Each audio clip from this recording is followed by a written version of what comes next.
Euskal Herria es mi tierra madre, un país al que amo apasionadamente, una tierra mágica y antigua de una belleza sobrecogedora.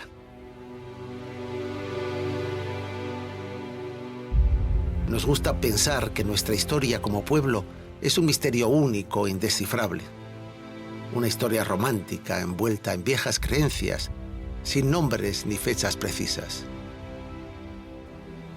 Pero eso no es historia. Esa es la mitología de un pueblo. He dedicado casi toda mi vida al estudio de Euskal Herria y a la investigación de su historia y su cultura.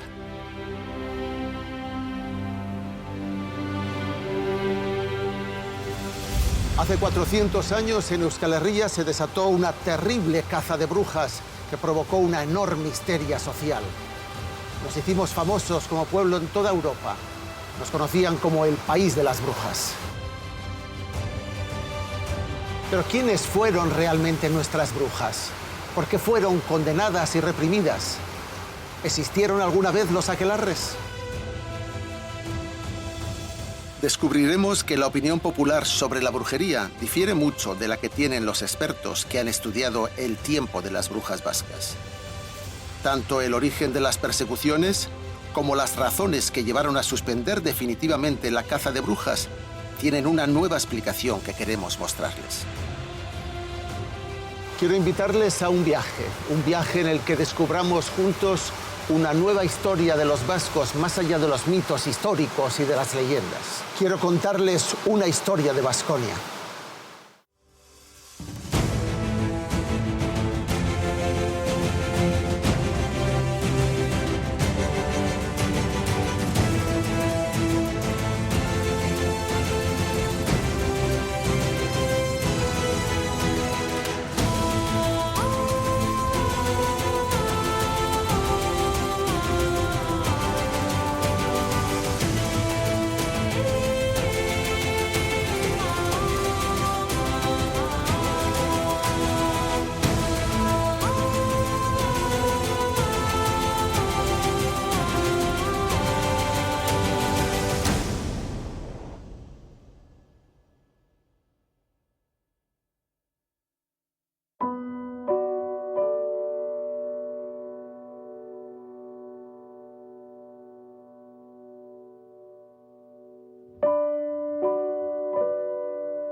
En la tradición popular vasca, la bruja es un personaje presente desde hace muchos siglos y alrededor de ella se han creado oscuros mitos históricos y muchos malentendidos.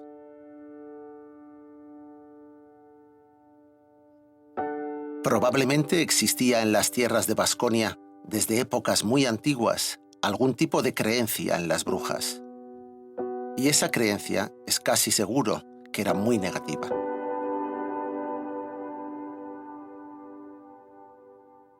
A este dolmen neolítico de hace más de 4.500 años le llaman popularmente Sorgiñetxe, la casa de la bruja.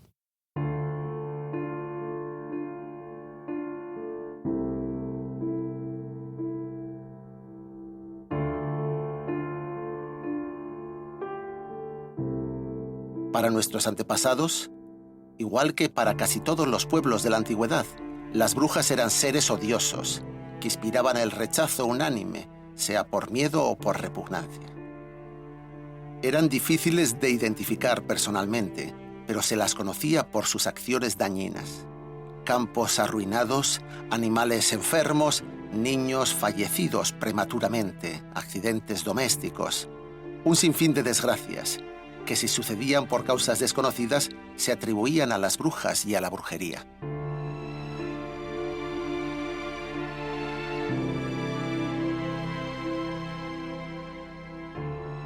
Sin embargo, a nivel popular, hoy en día reciben una consideración muy benévola.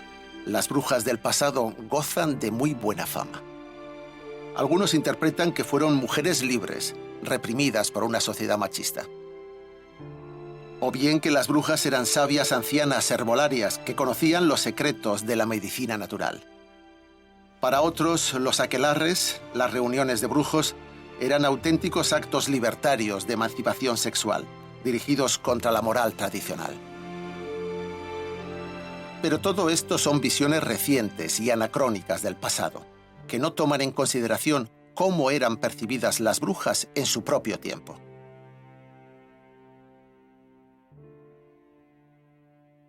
La creencia en los poderes mágicos de algunas personas es universal y probablemente se remonta al chamán de las cuevas.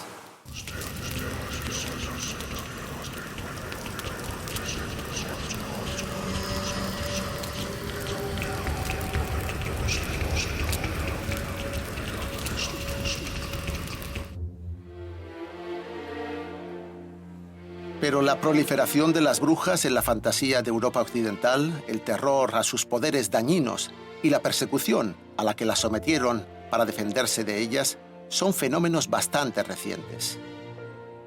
En concreto, en Baskonia, la obsesión por acabar con las brujas se extendió desde el siglo XV al XVII.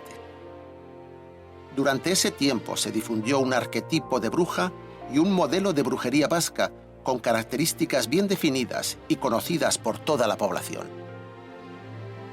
A diferencia de la bruja mediterránea, que era una bella hechicera especializada en echar las suertes y que buscaba la riqueza personal a través del engaño a los incautos, las brujas de Euskal Herria no eran nada seductoras. Su práctica era una práctica colectiva, asamblearia. Se estructuraba como una secta o anti-iglesia secreta, y generalmente iba asociada a un pacto de sumisión al diablo. Lo importante de la brujería vasca eran las reuniones, llamadas en casi todas las lenguas europeas Sabbat o Misa Negra. La Real Academia Española denomina estas reuniones de brujos y brujas con el término aquelarre, que supuestamente desde el euskera se podría traducir como el prado del cabrón, aquelarrea. Aunque este es un extremo que últimamente está siendo criticado y discutido y no hay ningún acuerdo sobre el mismo. En los aquelarres los brujos danzan enloquecidamente.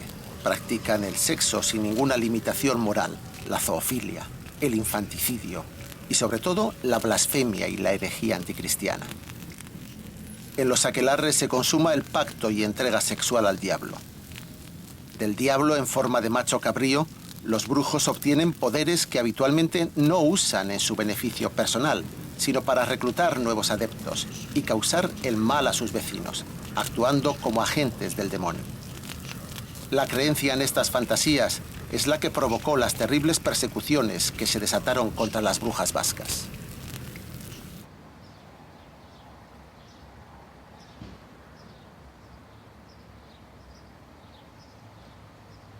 Junto a la Catedral de Logroño, aquí mismo, estaba situado el estrado del auto de fe de 1610, en el que se quemó a los brujos y brujas de Zugarramurdi y Urdazuri.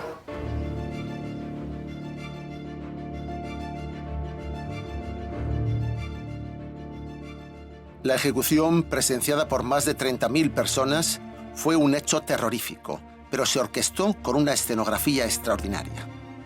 Fue un espectáculo ampliamente difundido y puso a toda Europa sobre aviso de que se había descubierto a una secta diabólica en los valles vascos.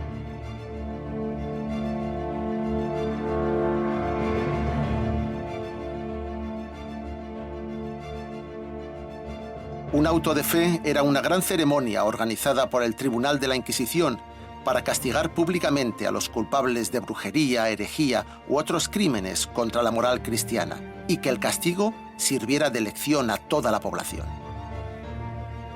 El auto de fe de Logroño de 1610 fue tan famoso que inmediatamente se publicaron varios libros que lo describían con todo detalle. Casi todos aquellos libros han desaparecido, pero en el Fondo de Libros Antiguos de la Universidad Pública de Navarra se conserva un ejemplar que hemos pedido permiso para poder examinar. Este librito que posee la Universidad Pública de Navarra desde 2005 es un ejemplar único. En él se describe con todo detalle el auto de fe de Logroño de 1610. Se dice, por ejemplo: sentáronse en sus lugares diferentes las religiones, iglesia, caballeros y otros seculares, y la demás gente de la Inquisición. Y en toda la calle, ventanas y tejados y galerías había tanta gente que no es creíble. y a aquellos que allí lo estaban reparando les parecía que llegaría el número a más de 20.000 personas, de los que a ver tal espectáculo tan digno de ser visto concurrieron. Sosegado el auditorio, comenzó el primer sermón, el padre Fray Pedro Venero, dominico de Valvanera.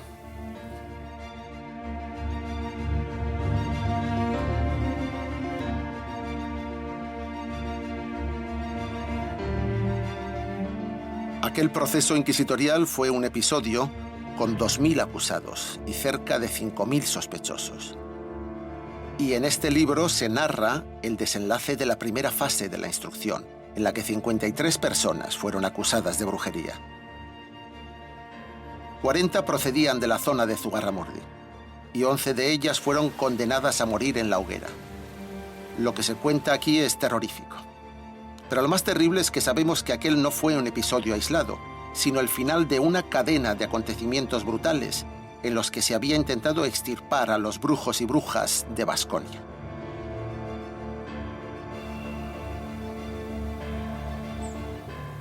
Varias generaciones antes de llegar a Zugarramurdi, la Inquisición y los jueces creían haber detectado la amenaza de los aquelarres en muchos otros valles vascos, y se habían producido sentencias, condenas y ejecuciones.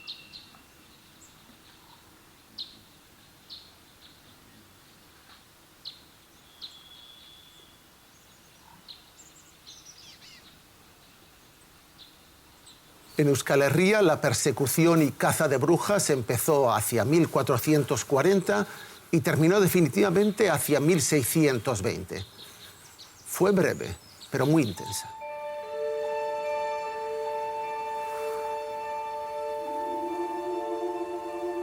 Fueron 150 años de terror e histeria popular, un fenómeno terrible que fue aumentando de temperatura, sobre todo hacia el final de este periodo, hasta que se convirtió en una gran bola de miedo imposible de parar.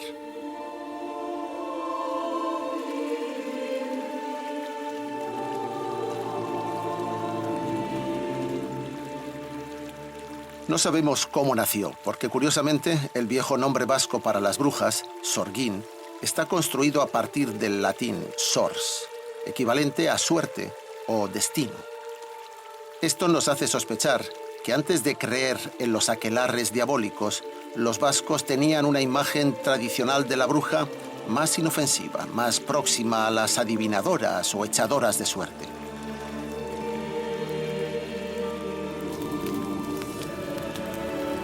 Sin embargo, las fantasías que provocaron la persecución de las brujas vascas del siglo XVI no tuvieron nada que ver con las curanderas ni con las adivinadoras de la suerte, sino con las asambleas de culto demoníaco.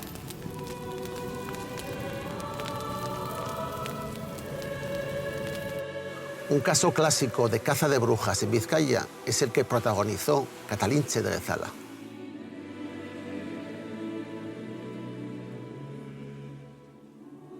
Catalintxe es una niña de 8 años, probablemente originaria de este caserío de Gezala.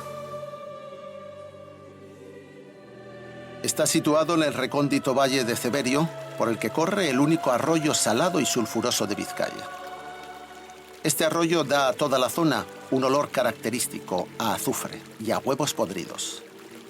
Podemos incluso suponer que la ropa y el pelo de Catalintxe tendría un cierto olor azufrado y desagradable que siempre se ha asociado a lo diabólico.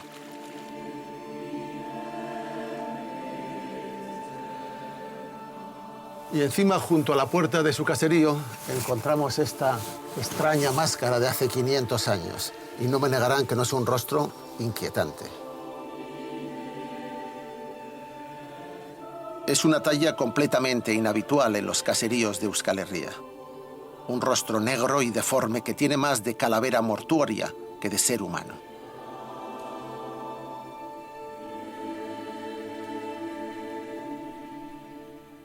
Catalintxe es euskaldún, solo habla euskera y en ese idioma se expresará en los pleitos y procesos que se le siguieron. Sabemos por su declaración ante el tribunal que fue forzada a patadas a declararse bruja por algunas mujeres del pueblo con las que solía guardar cabras. Y ella, de manera casi voluntaria, se presentó a declarar. Primero ante el párroco, luego ante el juez, para denunciar a un matrimonio de labradores acomodados de Ceberio como los autores de su iniciación en la brujería. Presionada por los jueces, Catalinche narró, y así consta en las actas judiciales, cómo la llevaban por la noche a unas reuniones secretas en la cocina del caserío Ereñotza, situado en la peña de Acarragane, el Alto del Cabrón. Dice que allí se desnudaban y untaban con un ungüento en manos, pies, corazón, barbilla y frente. Y que gracias a ese ungüento podían después salir volando por el aire hasta Pretelanda, que por la descripción, una campa con una ermita solitaria, al pie de unas peñas grandes, debe ser el Petralanda de Dima, en el barrio de Lamindao.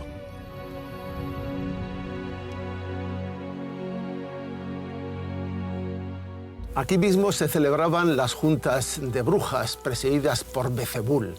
Así le llamaba Catalinche en el juicio, aunque sin duda quería decir Belcebú o el diablo. La niña le definía como un hombre negro, con cara de rocín muy negro y unos cuernos, sentado sobre una silla.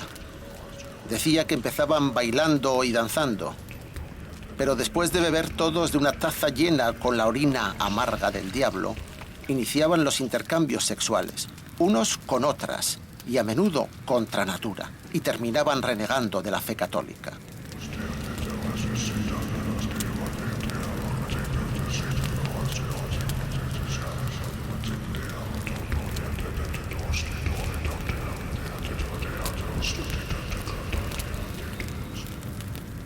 En el vuelo de regreso aprovechaban para arruinar los trigos o dañar a los animales de algún vecino molesto, y poco después se encontraba de nuevo en su cama.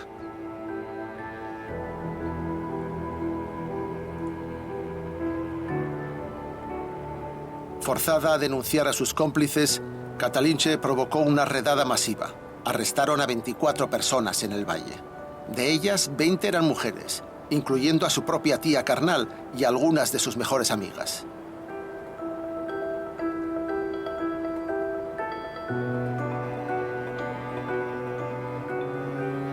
Muchos sufrieron el tormento del agua y cordel en la cárcel de La Naja, en Bilbao. Catalinche, cuando cumplió los 10 años, se arrepintió de sus declaraciones. Entonces declaró que nunca había sido bruja. Pero los detalles más morbosos del proceso quedaron grabados en la memoria de todos, como uno más de los muchos episodios recurrentes en que habían actuado las brujas. Llovía sobre mojado, y en el siglo XVI, valles como Ceberio, Orozco y especialmente Arratia iban cogiendo fama de ser los principales focos de brujería en Vizcaya, lugares en los que el diablo andaba rondando habitualmente.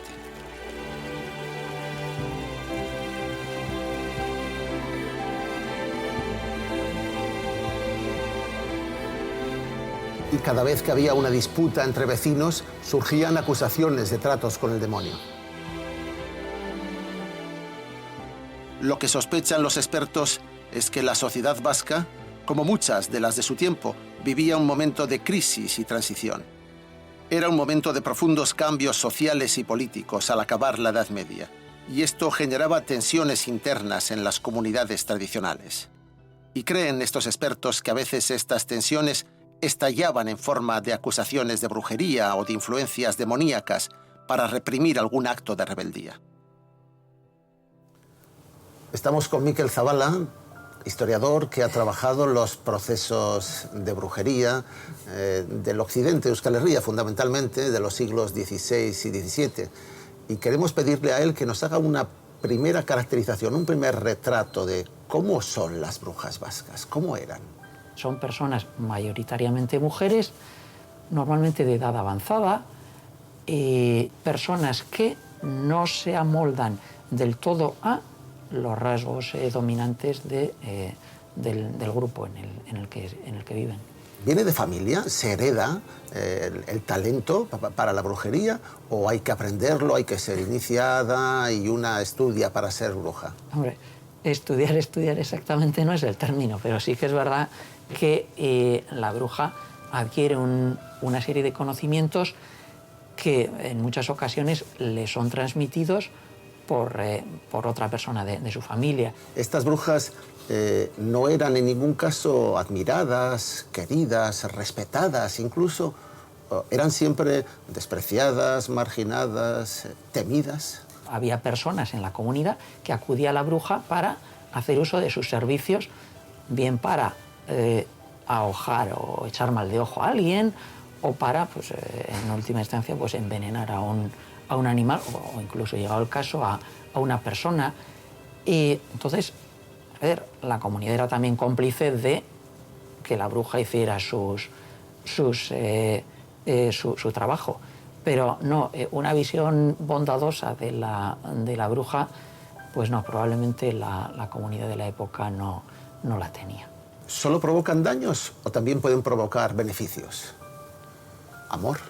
Sí, efectivamente, la imagen que tenemos de la bruja celestinesca, esa también es factible. Es decir, por eso digo que son muy amplios el abanico de opciones que ofrece la bruja. Es más, pues la mayor parte de ellos pues seguramente nos los tendremos que imaginar, porque no llegamos a conocerlos. Llegamos a conocer únicamente los más dañinos, que son los que trascienden por medio de las denuncias, que son las que nos han llegado hasta la actualidad. Pero ya digo, habría muchos otros que pues han pasado más desapercibidos. Hay que tener en cuenta que en ocasiones las confesiones son de niños, que siempre son más susceptibles de terminar asimilando las confesiones que les son sugeridas, y al final acaban diciendo lo que quieren que se les diga. Ellos mismos, entonces, algunos de ellos llegaron a creer en sí mismos como brujos, y cuando digo creer, llegaron a pensar que podían actuar como brujos. Salta a la vista que son los propios acusadores los que, pues, en ocasiones les sugieren directamente las confesiones para que ellos las ratifiquen. Las técnicas de tortura eran bastante depuradas, y es que, de hecho, el propio fuero de Vizcaya, una de las pocas excepciones que establece, igual es la única, no estoy seguro, pero probablemente la única, para el empleo de tortura, es en los casos de brujería. ¿Crees que existieron las brujas? ¿Crees que se celebraron aquelarres? Si las cosas iban mal, pues, y no entendíamos por qué van mal, alguien tenía que ser culpable. La culpable, la bruja. Y en épocas de malestar social especialmente elevado, pues una forma de aglutinar a las clases subalternas es el crear un enemigo común. Y en ese sentido, la bruja era el candidato perfecto.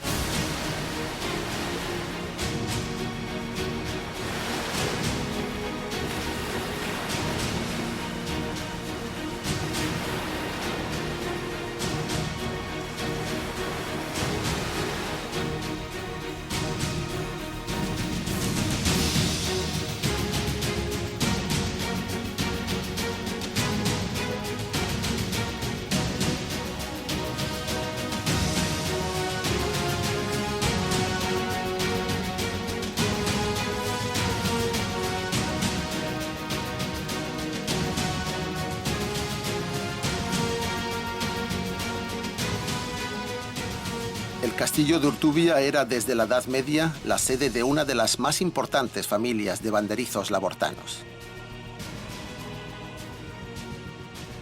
A principios del siglo XVII lo ocupaba el orgulloso y violento don Tristán de Gamboa y Alzate. Era el señor de Urtubia. En aquel tiempo intentaba preservar sus antiguos privilegios feudales y estaba en constante conflicto con los vecinos de la comarca, especialmente los del puerto de Siburu, don Iván Eloitzún, que cada vez se resistían más a sus apetencias de dominio. Y él pretendía resolver sus problemas a la antigua. Sus matones estaban continuamente provocando a los vecinos en la plaza y en el muelle.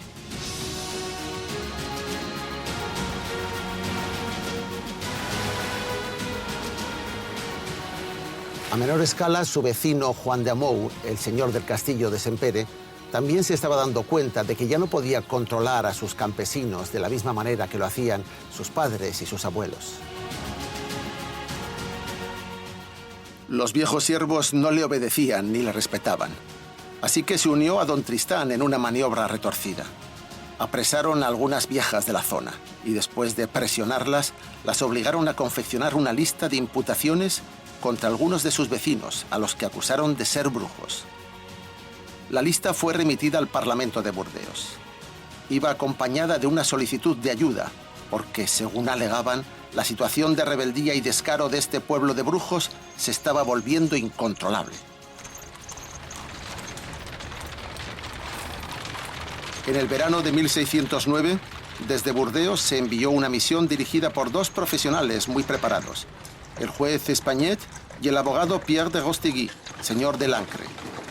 Juntos desatarían la caza de brujas más mortífera que ha conocido la historia de Euskal Herria.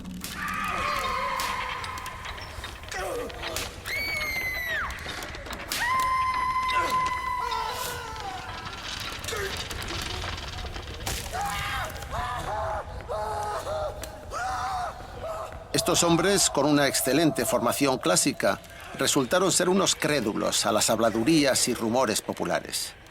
Y eran incapaces de interpretar correctamente la lengua y las costumbres de la sociedad vasca.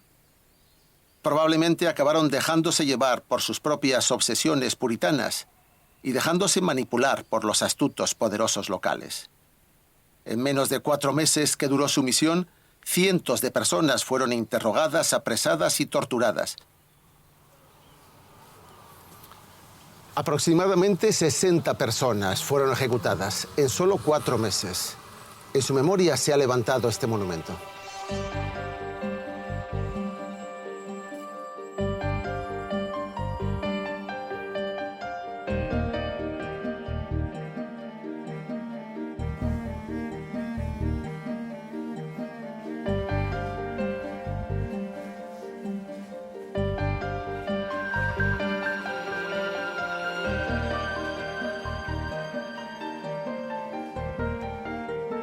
Lamentablemente se han perdido las actas de aquellos procesos de brujería del año 1609.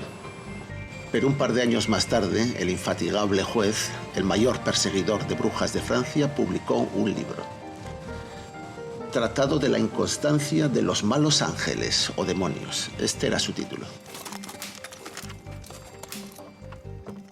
En él realizó un pormenorizado y tendencioso análisis antropológico de la sociedad vasca fronteriza y sintetizó con todo detalle sus averiguaciones sobre el comportamiento de las brujas en el Sabbat.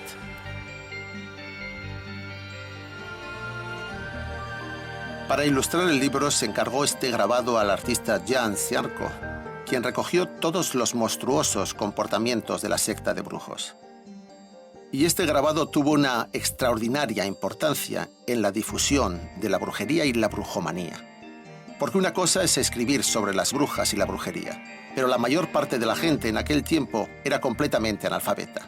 Y otra, ver en este grabado al gran macho cabrío, el enorme caldero brujeril, a las brujas volando por el cielo, a los niños pastoreando a sus sapos.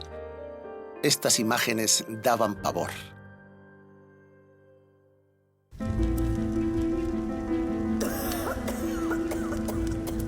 Al culto Pierre de Lange le parecía abominable el euskera.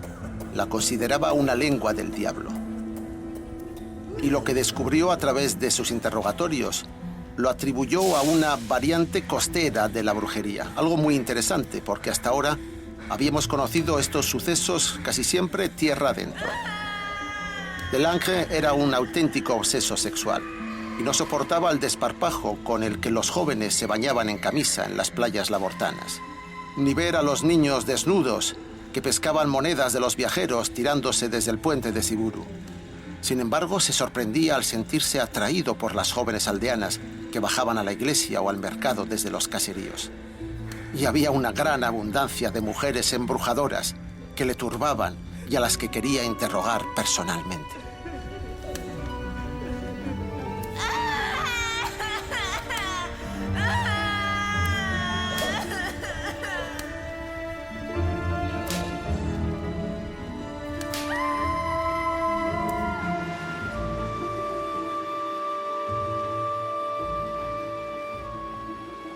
Entre los cientos de confesiones que recogió Pierre de Lancre hay una especialmente interesante, la de Margarita de Sempere.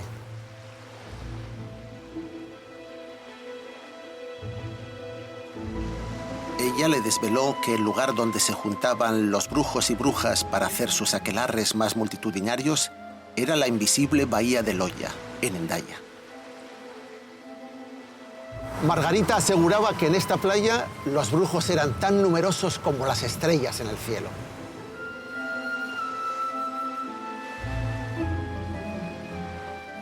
A estas alturas, el fenómeno de la brujería se ha extendido tanto que Pierre de Lancre calcula que en Hendaya se reúnen hasta 12.000 brujas, es decir, la mitad de la población de Lapurdi.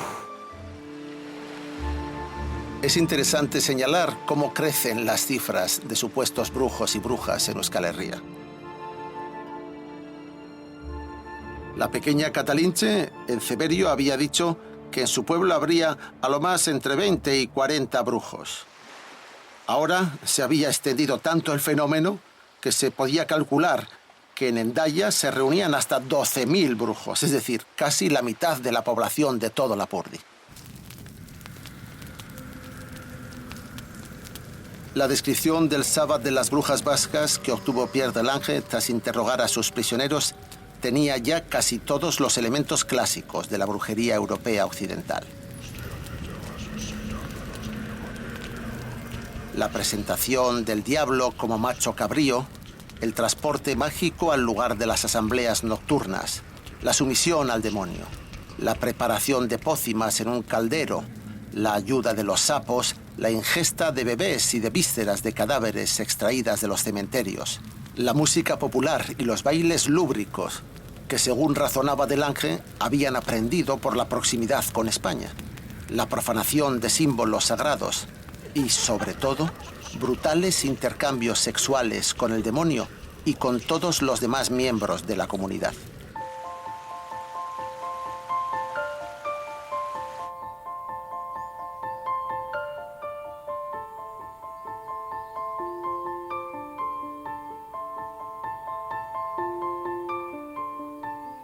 Para tratar de entender mejor por qué se persiguió a las brujas vascas, de qué se las acusó y qué aspectos sociales e incluso políticos están detrás de las acusaciones de aquelarres, de celebraciones demoníacas de las que fueron acusados brujos y brujas en Euskal Herria entre el siglo XVI y principios del siglo XVII, hemos pedido ayuda al historiador Juainas Paul Arzac, que se ha ocupado especialmente de aspectos sociales de las persecuciones y acusaciones y que además yo creo que nos va a dar una definición actualizada de cuándo y por qué se inventó el propio término y el concepto del aquelarre.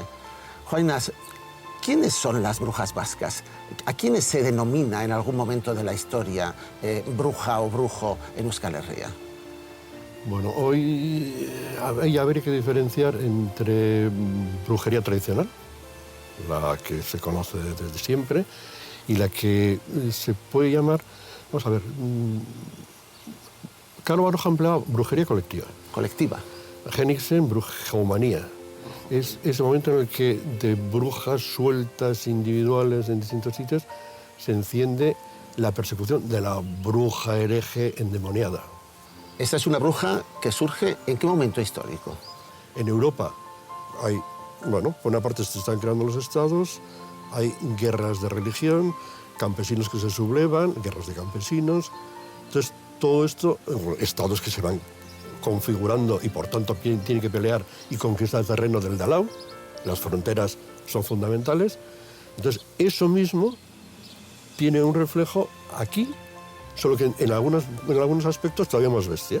En el País Vasco nos encontramos con que el País Vasco, por una parte, va a ser actor de una guerra civil y una guerra de conquista, guipuzcoanos contra navarros, navarros entre sí, un cacao fundamental, y encima van a crear una frontera que divide el País Vasco en dos partes distintas, pero además con reyes que pretenden ser de los dos lados. Un cacao impresionante. Y luego, sobre todo, lo mismo que en Europa, con los campesinos que se van rebelando contra que les exploten, aquí las relaciones, por una parte la explotación es menos bestia si quieres porque era más pobre, pero luego sobre todo porque había habido otro mito que había ido surgiendo en este proceso de fronteras y de guerras, en el que se planteaba que, puesto que los moros no habían llegado al país, Aquí éramos todos hidalgos. Eso permitía una serie de beneficios, pero lo que pasa es que cuando los señores, que evidentemente les importaba un pimiento todo esto, pretendían seguir cobrando los diezmos, las primicias, los trabajos, etcétera, se van encontrando con que la gente va reaccionando y les va echando en cara. No, si yo también soy hidalgo. Me estás diciendo que el señor de Urtubi, el señor de Sempere, el señor del monasterio de Urdaz denuncian a sus propios campesinos, denuncian a sus propios cuasi siervos en esta época. ¿Son ellos? Sí, evidentemente sí. ¿Y cómo inicia habitualmente el primer fuego que enciende esta gran hoguera de las brujomanías o persecuciones de la brujería colectiva? Un proceso tipo, o sea, ¿con qué acusación? ¿Quién es el que señala la posible existencia de un foco de brujería? ¿Quién está detrás? ¿Cómo inicia? En general, aquí las primeras referencias en el País Vasco son las de Guipúzcoa, en plena guerra de bandos. Sí, sí. Y luego aquí, justo en Navarra, justo cuando está acabándose el proceso de conquista, y además por un personaje, Beaumontés, con fuerza, balanza, que va a hacer en 1525 la primera limpieza y la primera versión bestia de la brujería colectiva en el Valle de Salazar, Roncal. ¿Te atreves con una caracterización social de quiénes son los acusados y acusadas? Me refiero en términos de género, de edad, de oficio. ¿Quiénes habitualmente? Sí. Hombre, sobre todo mucho más campesinos, o más que pescadores, mujeres de pescadores, es decir, digamos bajo nivel social. De vez en cuando aparecen algunos personajes ricos, no muy ricos tampoco, pues el alcalde de Salazar, por ejemplo, en un momento determinado, la de Endara, una mujer dueña de una ferrería en Morchiri, pero en general gente pobre. Y luego, sobre todo, son mucho más mujeres que hombres. La proporción sería, ojo, ¿eh? Sí. Pero algo así como un 90% de mujeres, un 10% de hombres. Un 90% frente a un 10%. O sea, hay más bruja que brujo, hay más acusadas de brujería. Muchas más acusadas. Muchas más. Y luego, sobre todo, además, yo reitaría el rizo y diría que luego, cuando la acusación se hace firme y el castigo, todavía hay más mujeres que hombres. Que han sido sancionadas. O sea, prácticamente los hombres se van librando y las mujeres... ¿Y en cuanto a edades? Las acusaciones van sobre todo a mujeres muy mayores, pero lo que pasa es que hay el juego... O sea, también hay jóvenes. Sí. No muy jóvenes, pero sí. Pero ahí el problema es que yo creo que, bueno, mujer, pobre, viuda, indefensa. Lo tiene todo. Está indefensa y efectivamente Entonces, es más vulnerable. No se puede decir que eso sea el auténtico... Bueno. ¿no? Pero sí que al final acaban siendo mucho más castigadas que, por ejemplo, si es una mujer, que también hay algunas pues, con posibilidades de tener abogados. Las demás tienen algo mucho menos fuerte y con muchas más dificultades.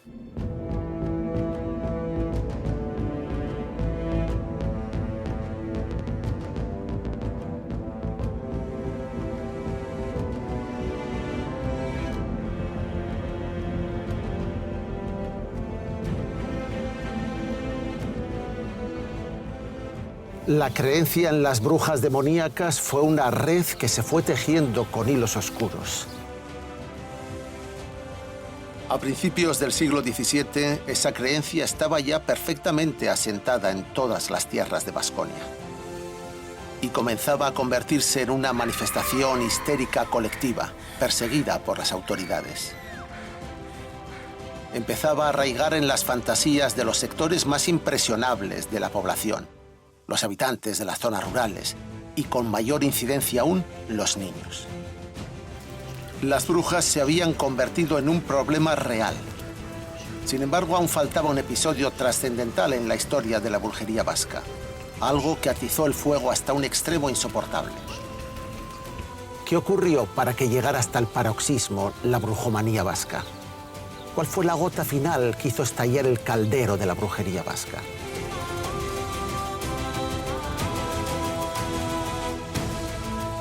El área de Xareta, con Sara, Ainhoa, Zugarramurdi y Urdasubi es una frontera permeable con una lengua común y un dialecto propio. En esta zona rural y marginal, el tránsito de ideas, rumores, personas y mercancías es incontrolable. Este era el escenario perfecto para que estallara en él la caza de brujas.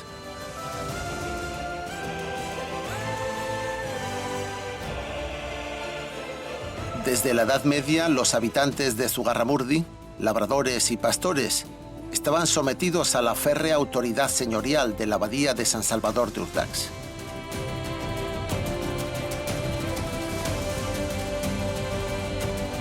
Y justo entonces estaban en pleito con su abad. Querían pagarle menos y conquistar una mínima autonomía, como los baztaneses. Y a este escenario llegó en 1608 nuestra siguiente protagonista, la moza labortana María de Chimildegui, de 20 años.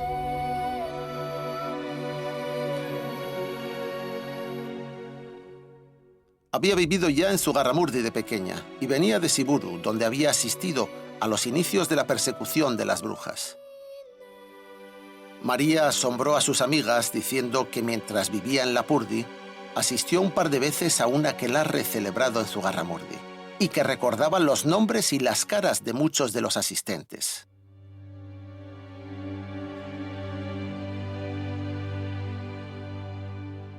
Cuando en el pueblo, escandalizados, le propusieron que hiciera un careo con ellos, avasalló con tanto desparpajo a los demás vecinos que les obligó a admitir que era verdad, que sí habían estado en una reunión de brujos, en una campa junto a las cuevas de la localidad, la campa del Cabrón, a Querlarrea. Casi todos los acusados eran miembros de una familia, la de Graciana de Barrenechea, a la que la Inquisición llegaría a considerar la reina del aquelarre. Esta familia no tenía buena reputación en el pueblo. Eran pobres, mal encarados y probablemente también autores de pequeños robos locales. En aquella época, las acusaciones infundadas de brujería entre vecinos no eran infrecuentes, pero también es verdad que se solían resolver siempre entre los mismos vecinos.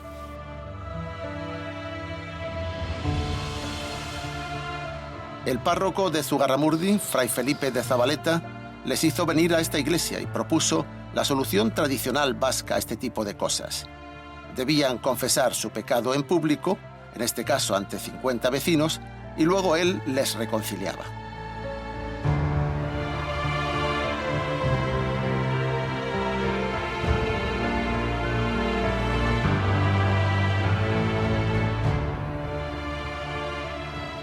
Todo podría haber terminado aquí mismo, como una simple rencilla vecinal arreglada a través de un párroco compasivo. Y el mundo nunca habría oído hablar ni de los aquelarres ni de las brujas vascas. Pero alguien quiso sacar más partido de la situación y mandó una carta a la Inquisición, denunciando el descubrimiento de un foco de brujería, pidiendo ayuda para investigarlo y extirparlo. Por lo que sabemos, la única persona a la que puede atribuirse la autoría de esta carta incendiaria es al abad de Urdax, Fray León de Araníbar. ¿Pero por qué actuaba así? ¿Cuáles eran sus verdaderas intenciones?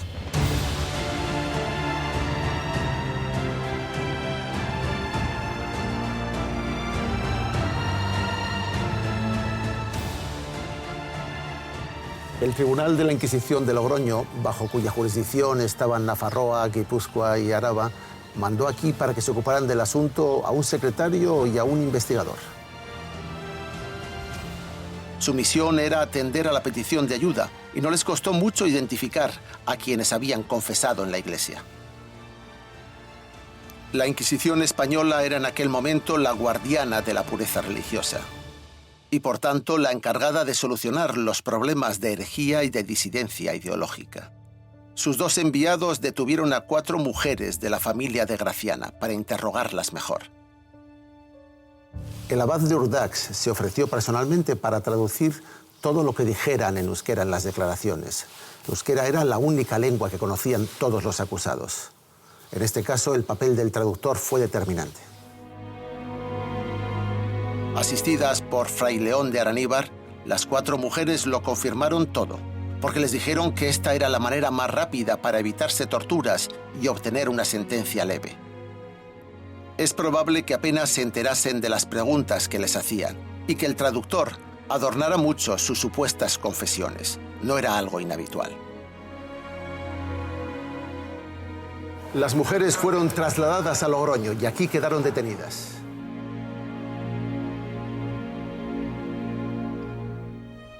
A los pocos días, el párroco Fray Felipe, con buena intención, convenció a los demás miembros del grupo de que fueran a Logroño a aclarar su situación. Mientras estaban en la posada de Logroño, fueron arrestados e ingresados en régimen de aislamiento en las prisiones de la Inquisición. Nunca volvieron a salir de allí. Aquí estaba la casa de Graciana de Barrenechea, condenada por los jueces de la Inquisición como la reina del aquelarre de Zugarramurdi.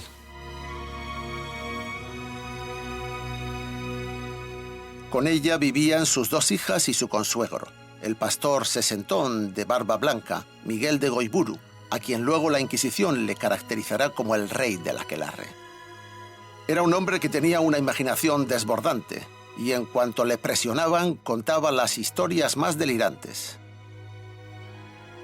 En contra de lo que suele suponerse, la Inquisición no tuvo necesidad de torturarles físicamente para obtener sus confesiones, pero les mantuvo encerrados en los calabozos durante largo tiempo, aislados, mal alimentados, en malas condiciones higiénicas, y esto acabó haciéndoles desmoronarse. Tras meses de aislamiento e interrogatorios inacabables a los que no sabían qué contestar para complacer al tribunal, estos 4 se autoinculparon de decenas de asesinatos e infanticidios que nadie se molestó en comprobar. A ninguno se le ocurrió preguntar siquiera si habían muerto aquellos presuntos niños o si acaso habían existido.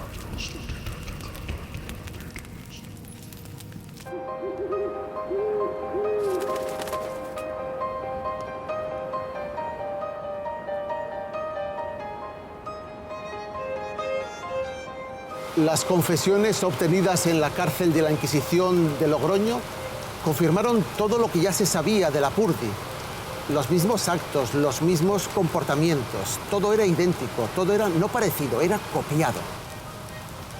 El mito de la bruja y el aquelarre vasco ya estaba construido. El Tribunal de la Inquisición de Logroño manda a uno de sus inquisidores a hacer una ronda de 4 meses por el Baztán, Bortziri y los valles limítrofes de Guipúzcoa y Araba. Juan del Valle, un cántabro cincuentón al que le asusta el euskera, iba por los pueblos exhortando a la población a que confesasen si estaban infectados por la herejía y la brujería. Recibió algunas confesiones, pero su mayor éxito fue reclutar para la causa a algunos párrocos combatientes y crédulos, dispuestos a extirpar la brujería de sus parroquias. Lo cierto es que dejaba a los pueblos convulsionados, y casi siempre, cuando se iba, en el siguiente pueblo al que llegaba, ya le alcanzaban algunos de la aldea anterior, enviados por el párroco para confesar sus pecados y brujerías. El párroco de Vera, un labortano protegido del señor de Alzate, tuvo un gran protagonismo en aquellos sucesos. Pretendía alcanzar el puesto de comisario de la Inquisición y desarrollaba su misión con gran celo y dedicación, pero tenía la cabeza llena de imágenes confusas y supersticiones.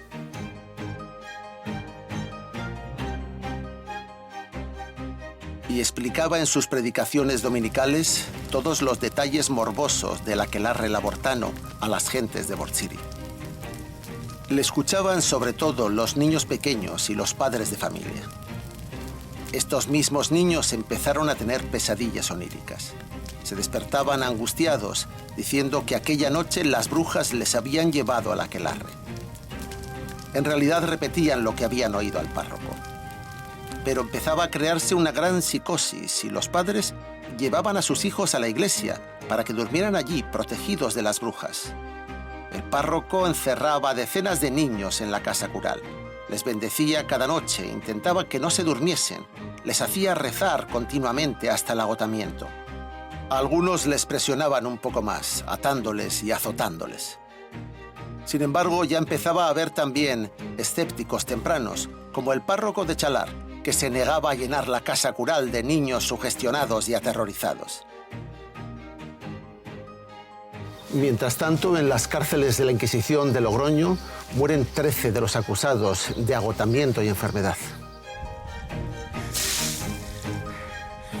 No murieron por torturas, sino por tifus. En Logroño, la tortura física fue un procedimiento excepcional, nunca generalizado, nunca colectivo. Las imágenes macabras de la leyenda negra no se ajustan a la realidad histórica.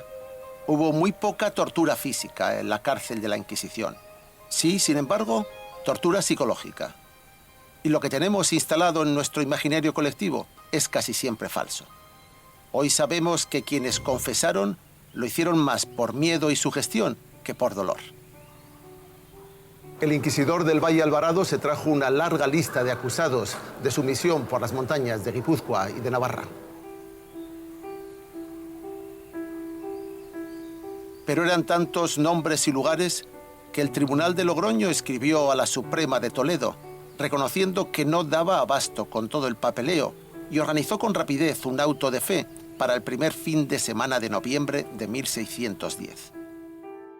Fue un espectáculo masivo, seguido por casi 30.000 personas, que se desarrolló durante 3 días completos. Solo habían pasado 2 años desde que María de Simildegui alborotó al pueblo con sus locuaces cuentos de reuniones de brujas y ya estaba casi todo Zugarramurdi con un pie en la hoguera. Más de la mitad de los condenados de Zugarramurdi y Urdasubi habían muerto de tifoideas mientras estaban en la cárcel, pero se guardaron sus huesos y se hizo una figura a tamaño natural que les representase. Al final el balance fue de 13 fallecidos en prisión, más 5 quemados vivos en la hoguera y 12 reconciliados con distintas penas, de los cuales 5 eran cadena perpetua. Este auto de fe fue un espectáculo larguísimo y sobre todo consistió en la lectura pormenorizada de sus crímenes y sentencias. Era tan explícito en los detalles morbosos que el público asistente regresó a sus casas y a sus pueblos en un estado de excitación y terror incontrolable que expandió la histeria colectiva hasta el último rincón de Baskonia. La consecuencia fue que se desató una epidemia de sugestión popular, sobre todo entre los niños. Tras la quema de Logroño, uno de los miembros del tribunal, el único inquisidor que se había manifestado críticamente contra el veredicto, Alonso de Salazar, que era un excelente escritor humanista y un guapo abogado de 45 años, emprendió un viaje en el que recorrió muchos pueblos de Nafarroa, Guipúzcoa y Álava. Le llamaron después el abogado de las brujas y predicaba el edicto de fe por el que se perdonaba a los brujos que se confesaran y entregaran. Ante su predicación surgieron miles de ellos que querían entregarse, confesando que eran brujos. Resultaba que la mayoría de los brujos vascos confesos no eran brujas viejas, malas y feas, sino niños atemorizados, la mayoría menores de 12 años, que estaban convencidos de que cuando se dormían, las brujas venían para llevarles al aquelarre para participar en sus ritos. Al final hubo casi 5.000 sospechosos y cerca de 2.000 de ellos llegaron a ser acusados. Prácticamente un cuarto de la población total de estos valles vascos. Era una pandemia de terror. Afortunadamente, el inquisidor Salazar y el obispo Venegas de Pamplona no les creyeron ni palabra. No les creyeron a ellos ni creyeron a sus airados vecinos acusadores, que pretendían linchar a todo aquel que se confesara brujo. Afortunadamente, porque si no todo aquello hubiera terminado en un holocausto. Y es que en aquellos momentos quienes querían perseguir y linchar a los brujos eran sus propios vecinos, no los inquisidores. Quienes tampoco creyeron las acusaciones y autoinculpaciones populares de brujería fueron algunos misioneros nuevos, euskaldunes de Vizcaya, que llegaron a Navarra hablando en euskera y tratando de tranquilizar a los vecinos en vez de asustarles más. La Suprema de la Inquisición no quiere acusaciones ni autoinculpaciones. Exige pruebas materiales, reales, físicas. Y no hay nadie que les lleve ni una sola. No hay nada que demuestre la existencia de la brujería.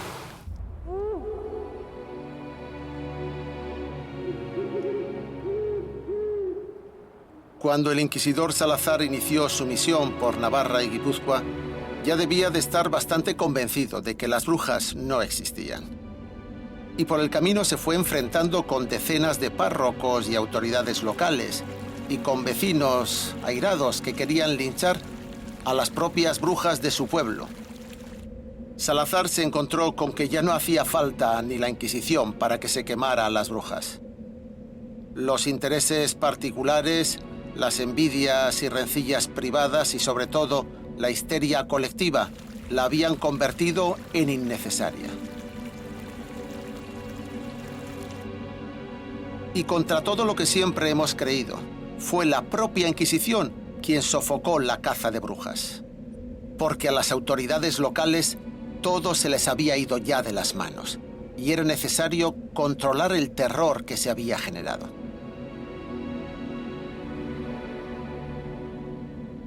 Afortunadamente, Alonso de Salazar y Frías cada vez encontró más apoyos a sus tesis en el grupo creciente y cualificado de escépticos que estaba surgiendo.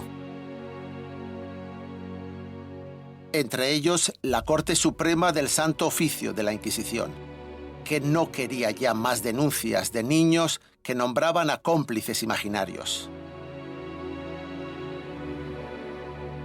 Alonso de Salazar descubrió el arma perfecta para destruir para siempre a las brujas vascas.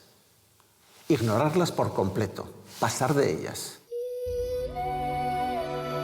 No hacer caso a las habladurías, no predicar en público contra ellas, cortar con las delaciones y acusaciones gratuitas. Practicar el silencio absoluto, porque como escribió en 1612, no hubo brujas ni embrujados en el lugar hasta que se comenzó a tratar y escribir de ellos. La conclusión fue que el Tribunal de la Santa Inquisición fue quien tomó la decisión de parar para siempre las persecuciones y de detener la caza de brujas que se había desatado entre los vecinos de las montañas vascas.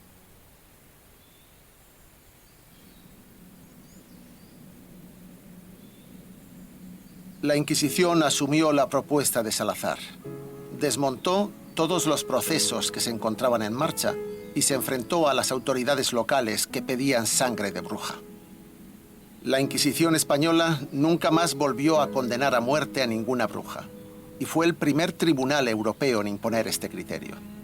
Países como Alemania aún llevarían a la hoguera a más de 50.000 mujeres acusadas de brujería.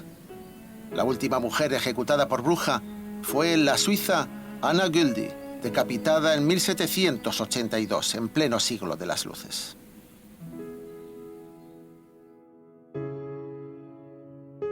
Este fue el veredicto final. Las brujas y los aquelarres no habían existido nunca, en ningún caso.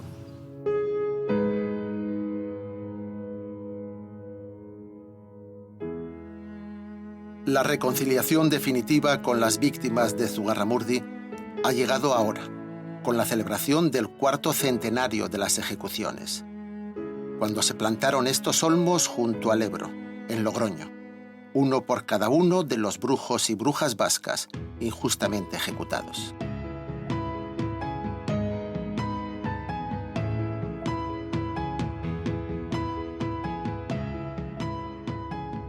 Pero la realidad es bien distinta.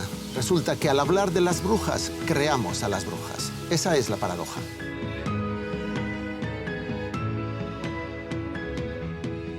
La conclusión de la hora de las brujas vascas es que las brujas no existieron, ni tampoco el concepto moderno que muchos tienen de ellas. Las brujas vascas no eran sacerdotisas, ni practicaban orgías libertarias. Las brujas vascas no se congregaban para hacer sus aquelarres, ni para dañar a nadie. Esta imagen tan arraigada en la fantasía popular se inventó en aquellos años terribles, en los que se hablaba de la brujería como si fuera un hecho real, presente en todos los pueblos de Euskal Herria.